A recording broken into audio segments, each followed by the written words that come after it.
요즘에 마태복음서부터 시작해서 이렇게 순서대로 좀 나가니까 저도 설교 본문 정하기가 참 수월해서 좋은 것 같습니다. 오늘 내용은 성탄절은 아니지만 예수님이 태어나신 무렵에 동방 박사들이 예수님 찾아서 경배하는 그런 내용이죠.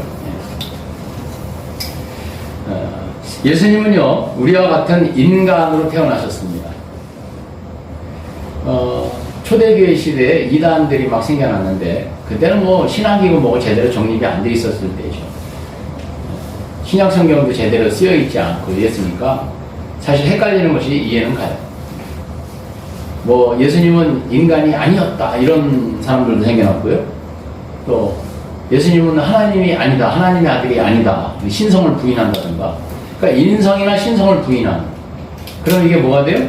이단이 되는 거예요.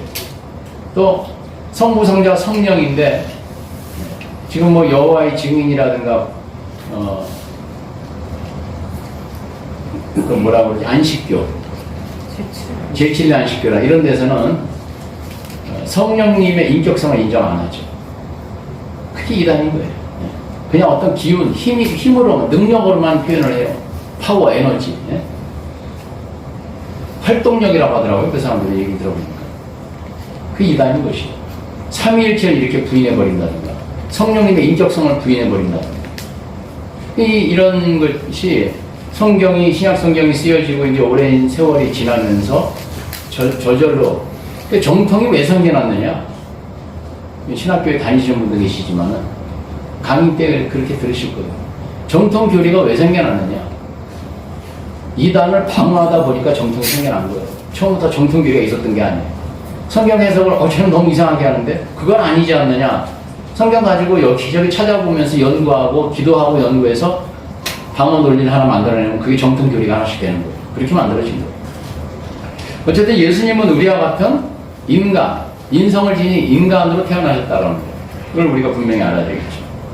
원래 그분은 하나님이시고 하나님의 아들이셔서 우리와는 차원이 다른 분이시기 때문에 우리하고는 뭐 질적으로 서로 사정을 뭐 아시겠지만은 그렇게 뭐 우리의 희노애락을 알고 그리고 우리가 죄를 지을 수밖에 없는 그 어쩔 수 없는 그런 삶의 정황이나 이런 것들을 뭐 같이 이렇게 뭐 우리하고 같이 삶을 같이 하면서 경험하고 그러실 이유가 없으셨어요. 그분이 낮아지신 거지. 그러실 필요가 없지만은 하나님이시오 하나님의 아들이신 그분이 낮아지신 거예요. 이걸 뭐라 그래요? 인카네이션이라. 들어보셨나요? 인카네이션이라고 영어로. 그걸 성육신이라고 하죠. 제가 이제 성경 공부 같은 거 하다가 한 번씩 물어봐요. 성이 무슨 성자일까요? 그런 사람들이 다 거룩할 성이라고 얘기를 해요. 아니죠. 될 성, 이룰 성. 성육신. 육신이 되셨다 이거예요. 육신이 되셨다. 단순해요. 무슨 거룩한 뜻이 뭐 이런 의미 한자 있는 게 아니라 그냥 하나님이신 그분이 인간이 되셨다. 단순히 그 의미예요. 그분의 낮아지심이죠. 그분의 낮아지심. 예수 그리스도는 단순히 인간일 수 없다는 것은 우리가 성경 읽다 보면 이건 단순한 사람으로 태어나서 있을 수 없는 정황들, 그런 내용들이 나오는데 몇 가지만 잠깐 보면은 첫째는 예수님은 예언의 말씀 따라 오셨다는 거예요. 구약 성경을 통해서 예언한 많은 예언자들의 예언의 말씀을 따라서 오셨다는 거예요. 하나님이 일하시는 건 항상 그렇습니다. 미리 예언하세요. 이게 약속의 말씀이에요. 아브라함에게 약속하시죠. 나이도 많은 할아버지한테 너의 후손이 하늘의 별과 같이 바닷가의 모래와 같이 많아질 것이다.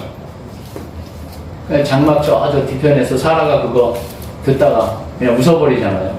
자기네 상황하고 전혀 맞지도 않는 이상한 얘기를 하니까 웃어버리잖아요. 천사들이 나타났을 때 그 얘기 또 했죠.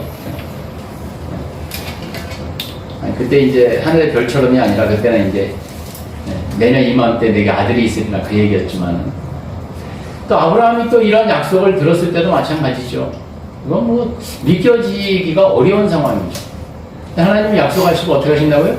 성취하시고 항상 성취하, 약속하시고 성취하시고. 이런 식으로 약속을 하셨어요. 메시아 그리스도가 오실 것이다. 많은 이사야 선지자도 약속을 했어요.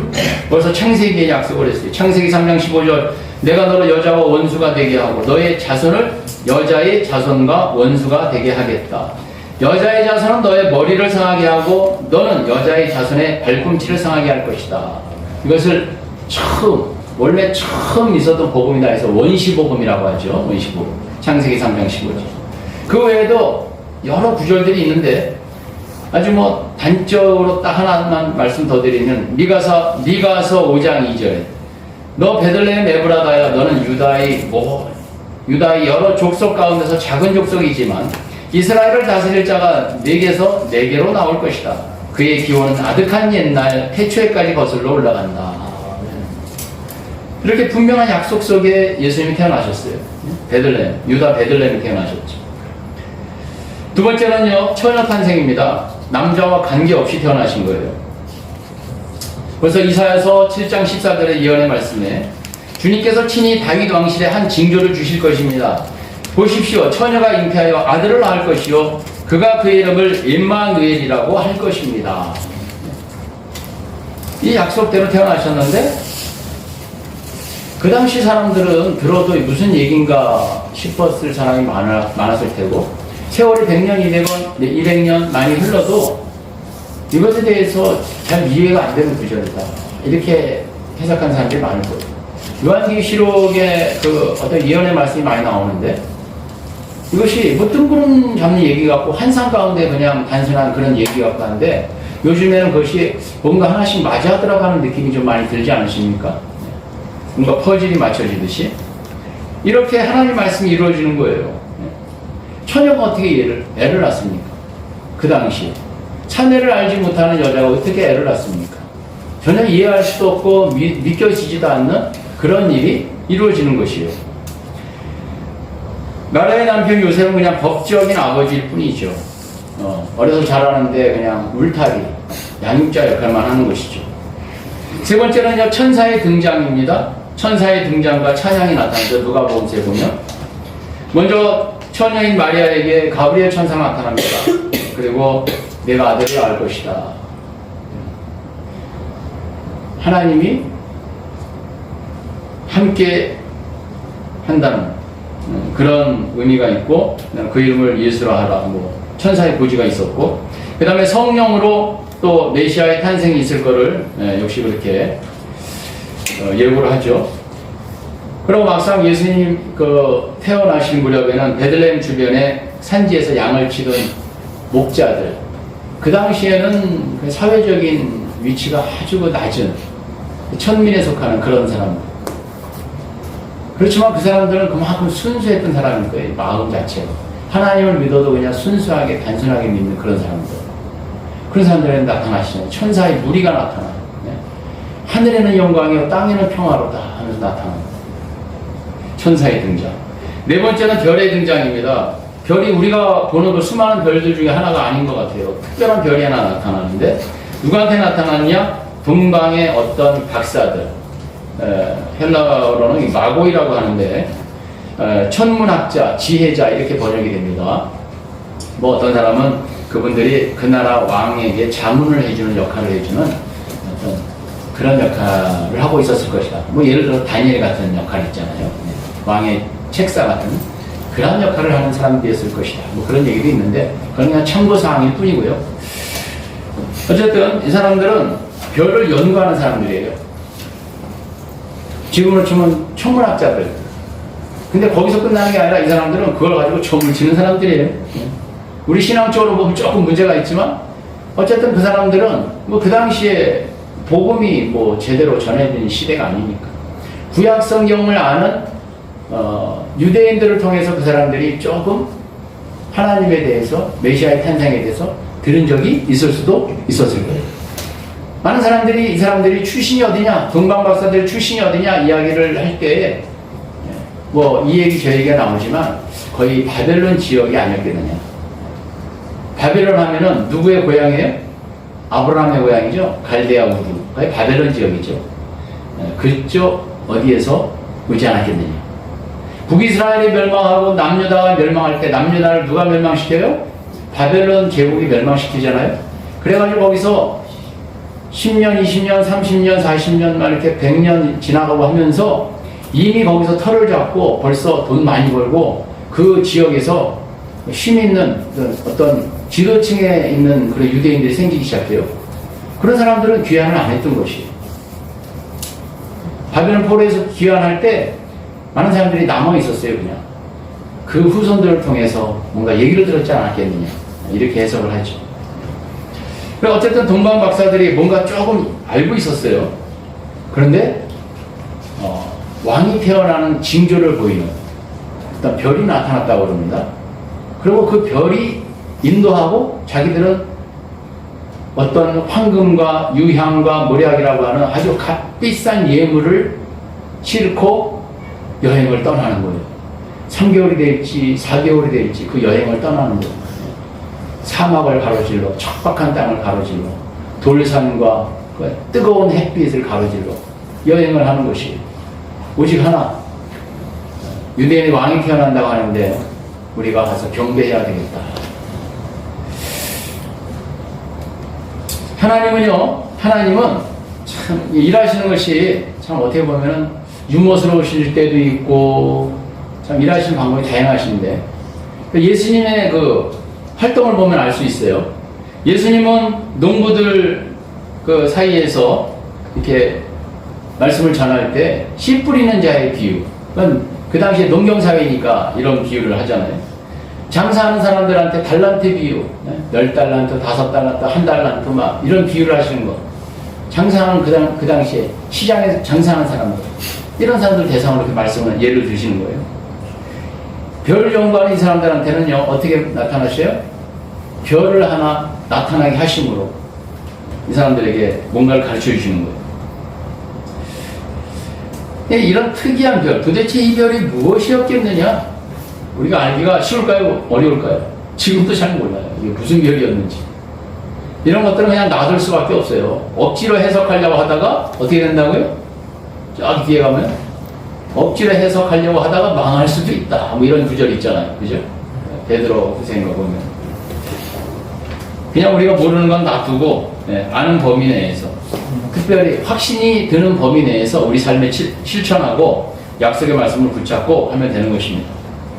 우리가 이 동방 박사들을 보면은 참, 그분도 참 당시에 대단했다 싶은 것들이 있는데요. 이분들은 참 어떻게 보면은 숭고한, 거룩한, 분명히 하나님이 계신다, 천지를 만드신 누군가가 계신다, 그런 마음을 품고 유대인의 왕이 나타나신다, 그걸 나름대로 확신하고 자기의 재산, 많은 재산을 허비해 가면서 그거 하나 딱 붙잡고 여행을 하는 것이에요. 예루살렘 가까이 와갑니다. 그리고 사람들에게 묻기 시작해요. 유대인의 왕이 나셨는데 아마 나셨을 수도 있고 지금 어디선가 태어날 수도 있고 그러는데 혹시 아십니까?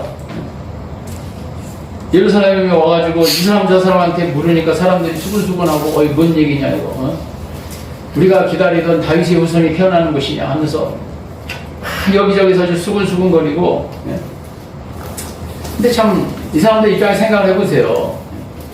그들은 유대인들이잖아요. 구약 성경이 있잖아요. 자기들보다 더 많은 것을 성경을 읽고 알 텐데 어떻게 이렇게 깜깜할 수가 있나요? 자기들은 알고서 와서 지금 묻고 있는데 당연히 알아야 될 사람들이 아는 사람이 없는 거예요. 그것을 얼마나 참 당황스럽고 아마 동방박사들이 아마 당황스러웠을 것 같아요. 동방박사들이 이게 뭔가 싶었을 것 같아요. 아무리 물어도 아는 사람이 없는 거예요. 사람들이 수근거리고 그런 일이 있어요. 아니 어떻게 그런 걸 알고 찾아오셨습니까? 우리는 저 별 따라 왔습니다. 메시아가 탄생하는 별을 우리는 알 수 있어요. 그거 참 신기하네요. 그런 대화하면서 한참 그러고 몇 시간 이렇게 다니다 보면은 아마 보통 사람 같았으면 그런 생각도 들었을 거예요. 이거 뭐냐, 이거 우리가 뭐 착각하고 온 거냐, 이거. 당연히 알아야 될 유대인들이 이렇게 모르고 있는데, 우리가 이거 괜히 대단한 왕이 태어나는 줄 알았는데, 그게 아니었나? 별 볼일 없는 왕이었을까? 아, 우리가 괜히 이거 괜한 짓 하는 거 아니야? 여보시오, 우리 돌아갑시다. 이렇게 나올 수도 있잖아요. 그런데 그러지 않았다는 거예요. 계속해서 묻고 또 묻고. 예? 이 사람들은요, 다른 사람들은 몰라도 자기들한테는 하나님이 확실한 증거를 주셨다고 확신하는 거예요. 그렇기 때문에 모르는 사람은 할 수 없지만 아는 우리들은 그 하나님의 사인에 우리는 응답해야 된다. 하나님이 주신 그 말씀에 우리는 응답해야 된다는 어떤 확고한 생각이 있었던 거예요. 아멘. 제가 어디 보니까 지금 한국교회의 70%가량이 사라졌다.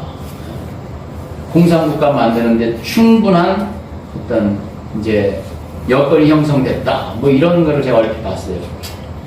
그 70%가 사실인지 아닌지 모르겠지만 모이지 않고요. 집안에 있으면은 아무래도 사람들이 해이해지게 돼 있어요. 있던 신앙도 뭐 희미해질 수밖에 없어요. 자꾸 모여야 되잖아요, 교회는. 근데 이게 모이지를 못하게 해버리니까 아마도 큰 교회는 뭐 진짜 뭐 유지가 어려워질 정도로 돼가지고 지금 뭐 어려워졌다는 얘기를 진작 들었지만 작은 교회도 그렇고 사라진 교회가 많지 않을까.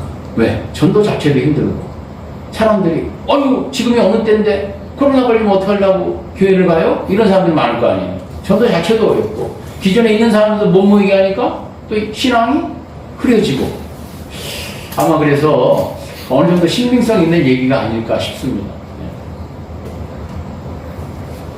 아무리 시대가 그렇게 변해가도 저와 여러분들은 복음을 확실히 알고 예수님 밖에는 없다. 내가 죄 용서함 받고 하나님 자녀로 살아가다가 많은 영혼을 그래도 구원하든 안 하든 우리가 이렇게 영혼 전도를 하다가 결국 하나님께 아버지께 가는 길은 예수님밖에 없다라고 하는 확실한 확신이 있으면 우리는 우리가 할 일을 해야 되는 것이에요.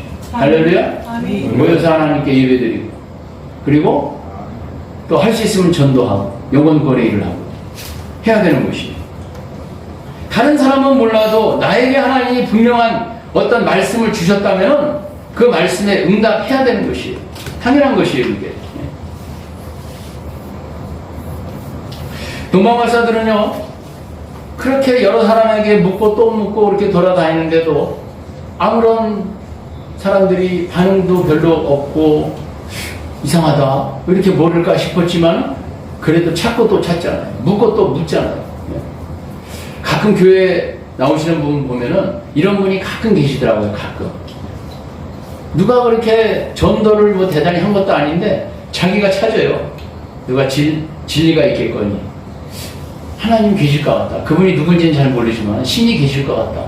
그래가지고 여기도 가보고 저기도 가보고 그런 분이 가끔 있어요. 많지는 않은데 그러다 이제 이단에 빠는 경우도 있지만 그러다가 예수님 믿는 경우들이 있더라고요. 이 태도 참 좋은 태도 같아요. 저나 여러분. 하나님이 그런 분들을 가만히 두지 않으실 거라고 저는 봅니다. 반드시 만나주시고 은혜 주시고 죄 용서 받게 하시고. 2절.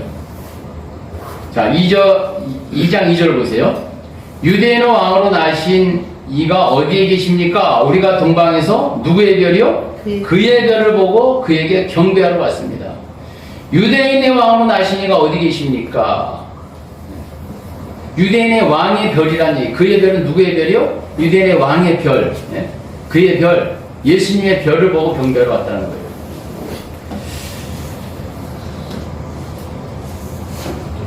동방박사들이 예루살렘 근처까지 올 때는 그래도 별 따라 왔어요. 놓치지 않고 별 따라 왔어요. 근데 예루살렘 가까이 와서는 어떻게 생각이 바뀝니까?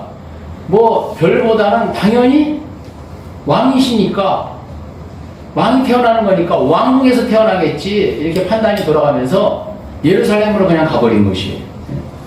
저쪽으로 하루 이틀만 더 가면은 유대인들의 그 수도가 나오니까 우리 그쪽으로 갑시다. 그 순간이 어느 순간입니까? 별을 놓치는 순간이죠. 이게 판단의 작은 실수 같은데요.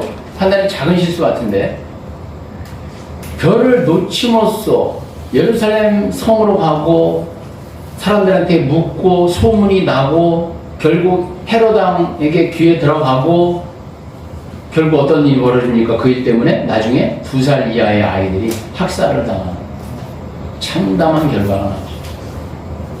별의 인도를 놓치면 이렇게 돼버리는 거예요. 우리는 누구의 인도를 받는 사람들이에요? 예수님의 인도를 받는 사람들. 다시 말하면 성령의 인도를 받는 사람들. 그 인도하심을 놓치면 안 되는 것이요. 우리가 바라봐야 될 것은 상황이 어떻든 사람이 어떻든 우리는 누구를 놓치면 안 되느냐? 예수 그리스도, 성령님 놓치면 안 되는 거예요. 말씀을 놓치면 안 되는 거예요. 그래가지고 내 인간적인 생각으로, 인간적인 판단으로 한번 결정을 잘못해버리면 이렇게 결과가 안 좋은 거예요. 아브라함이 한번 판단 잘못하고 실수 한번 하니까 수천 년 동안 계속해서 중동에 전쟁이 계속 있는 것 같지. 이거 세상 끝날까지 없어지지 않는 전쟁이에요. 이런 일이 생긴다는 거예요. 우리가 약속의 말씀 붙잡고 예수님 바라보며 가는 길이 얼마나 집중하는 게 중요한 것인가. 하나님은 오늘도 많은 사람들을요 별처럼 사용하고 계십니다. 동방마살이 별을 보고서 아기 예수님께까지 왔던 것처럼 많은 사람들이 이 별처럼 사용한다는 게 무슨 의미냐? 많은 하나님을 모르는, 예수님을 모르는 많은 사람들에게, 많은 영혼들에게 예수님께로 오게 하는 그런 별과 같은 역할을 한다 이거예요. 인도하는 역할을 한다 이거예요. 저와 여러분들이 그 역할을 해야 되는 것이에요. 할렐루야? 그 역할을 잘 해야 돼요. 이스라엘 민족이 40년 동안 광야를 여행할 때는요 구름 기둥과 불 기둥이 인도하였어요. 언제든지. 오늘날에도요 세상 사람들 중에 갈 길을 찾지 못해서 방황하는 사람들이 얼마나 많은지 몰라요. 길을 잘못 들어서 헤매는 사람들, 자기 생각대로 가는 사람 또 많습니다. 자기 생각이 그냥 하나님 뜻이겠거니 아닌 경우가 많아요. 이런 사람들에게 우리가 예수님의 인도를 받아서 그들이 예수님 만나도록 잘 인도하는 역할을 우리가 해야 돼요. 별의 역할이에요. 자, 동방말씀들은요, 이 별 따라서 그 유대의 왕에게 경배하겠다고 하는 그 일념으로 여행도 하고 자기 시간과 자기 돈을 많이 허비를 했어요. 어쩌면 세상 사람들이, 그 당시 사람들, 20년, 30년 후의 사람들, 후대 사람들이 믿음이 없는 사람들이겠죠. 그 사람들 뭐 한 거냐고. 그냥 쓸데없는 짓 한 거 아닌가? 이렇게 생각할 수 있겠죠.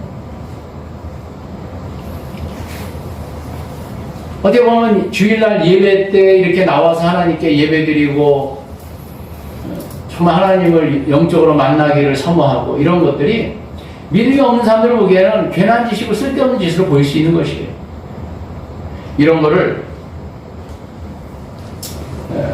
어떤 목사님은 이렇게 표현하더라고요. 거룩한 낭비다. 뭐라고요? 거룩한 낭비다. 이건 낭비가 아닌 것이에요. 하나님께 드려지는 시간과 하나님께 드려지는 예물과 하나님을 만나기 위해 소요되는 그런 모든 것들은 이거는 하나님께 큰 의미가 있는 것이고 그렇기 때문에 우리에게 큰 의미가 있는 것이고 낭비가 아닌 것이에요. 이 사람들은요 이렇게 참 어려운 걸음을 했기 때문에 다른 사람들이 경험할 수 없는 어떤 좋은 경험들을 하고 일종의 하나님으로부터 선물을 받았다고 볼 수 있는 게 뭐냐면은 메시아 구세주를 만남으로써 큰 기쁨과 평강을 누리는 거죠. 내가 기다리던 그 메시아 구세주를 만났다. 큰 기쁨을 경험을 하는 것이에요. 저와 여러분들이 예배를 통해서 이런 경험들을 하시기 바랍니다. 할렐루야. 네. 하나님을 만나려고 하면은 그 심령에 그 순수하고 하나님을 만나고자 하는 그 마음, 간절한 마음이 있으면 반드시 사모하는 자를 만족하게 해주시는 그 하나님께서 저와 여러분들에게 그러한 평강과 기쁨과 예배를 통한 영적인 어떤 새로운 경험들을 하게 해주실 거예요. 자, 동방박사들이 별의 인도를 받았던 것처럼 우리는 무슨 인도를 받는다고요? 예수님의 인도를 받는 거예요. 예수님 눈에 보이지 않으니까 성령의 인도를 받는 것이죠.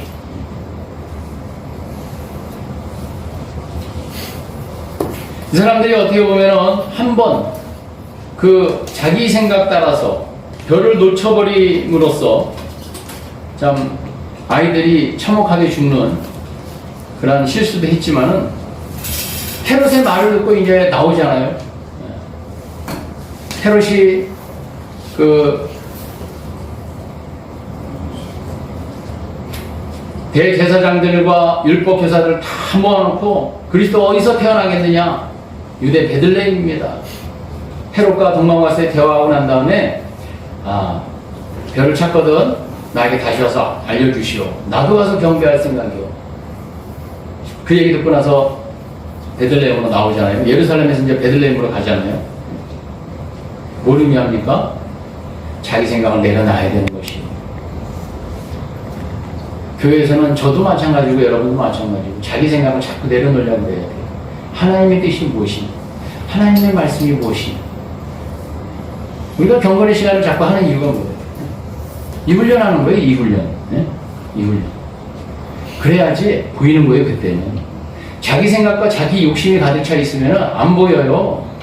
인도를 받아야지, 받고 싶습니다. 하나님 인도를 받고 싶습니다. 말을 해도 안 보이고 안 들리는 걸 어떻게 인도를 받아요? 우리는 내 생각 내려놓고 별의 인도에 집중하는 훈련을 잘 하시기 바랍니다. 할렐루야? 아멘.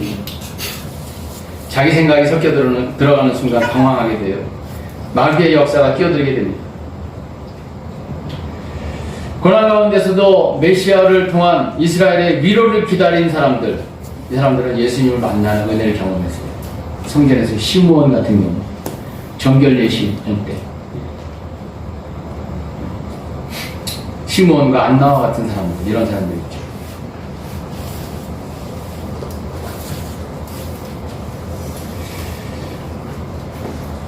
또 하나는요, 영원한 상급과 영광을 주십니다.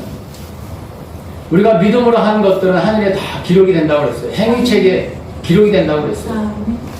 구원 얻는 건 얻는 것이고, 생명력에 기록되는 것은 기록되는 것이고. 요한계시록에 보니까요, 요한계시록에 보니까 책들이 많다고 그랬어요. 많은 책들이 있다고 그랬어요. 두꺼운 책들, 많은 책들이 있어요. 생명록에 기록되는, 사람 이름이 기록되는 그런 것도 있겠지만, 또 많은 책들이 뭐냐? 행위록이에요, 행위록. 행위책. 거기에 저와 여러분들의 신앙의 행위들이 다 기록이 되어서 나중에 상과 영원한 영광으로 하나님 갚아주실 줄 믿습니다. 이 땅의 새 삶이라는 것이 어떻게 보면 동방박사들이 여행하는 것과 같은 행인과 나그네의 삶이에요. 행인과 나그네의 삶. 이 순례의 삶에서요, 저와 여러분들이 꼭 인도하심을 잘 받고 성공적으로 이 여행을 끝마치는 그런 분들 되시길 바랍니다. 또 그냥 나 혼자 믿음을 지켜서 간신히 천국에 들어갔다 이것이 아니라 많은 영혼들을 같이 또 천국으로 이끄는, 가보니까 내가 전도했던 사람 먼저 와 있고 또 내가 간 다음에 또 뒤따라서 내가 전도했던 사람들이 나타나가지고 나 때문에 많은 사람들이 구원받았습니다 이런 고백도 하고, 할렐루야. 이렇게 천국에서 우리가 서로 만났으면 좋겠습니다. 아멘. 네.